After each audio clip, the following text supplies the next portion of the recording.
o robi jam, shko se je i falt. Allah se kena kuptu mirë çka i bje kjo fjalë. A di që dhe më thonë ditën e kiametit Zoti Madh te bareke ve teala, pas asaj pritje të gjatë, pas asaj llogarie të vështirë, me thonë o rob, shko hec, shko se gjunat i kitë falta. Shiko njëri njerëzit sot në komunikacion kur i shlon dikush, hec, s'ka lidhje, të falte kije. Një gjop, një kundërvajtje, një diçka të lehtë, hec i fal tije. Gjithat gëzime ka, tan ditje tonë me çata thot, s'm dënoj. Po para meno Zoti te bareke ve teala, ditën e kiametit, me thonë o rob jam, hec. A dhe dha pejgamberi alayhi salatu wassalam, Allahumma ajurni minan nar. Tha o Allah, pra, largom pizarmit. Fjala largom jep misharat sikur njeri atë ndi vetën mrenan ta.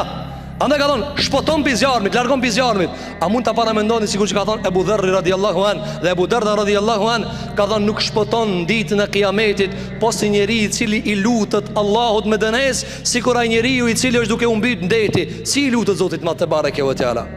Në njëri të ndëruar që më di që e ka plën zjarmi, qëfar klith me ka, qëfar të bërtitur ka, o zot, o shpotomni, largomni se zjarri i madha. A mund të paranoni 1 minutë vetën gjenem? Qysh i kish me lutë Zotin? Andaj lutë Zotin me këtë komoditet që ka e ki. Ti ka falë Allahu mushkëri që të punojnë, ki ajrë sa dush, apo je komod, lutë Zotin. Lutë, shiko, as nëzat s'ki, as vap s'ki, fresk të tije, lutë, o Allah shpoton pizjarmit, o Allah shpoton pizjarmit, o Allah falmi gjunat, o Zot falmi gjunat, mos le me dal piksaj gjunat, dunjaje, vetë se gjunat e mija të jenë falt.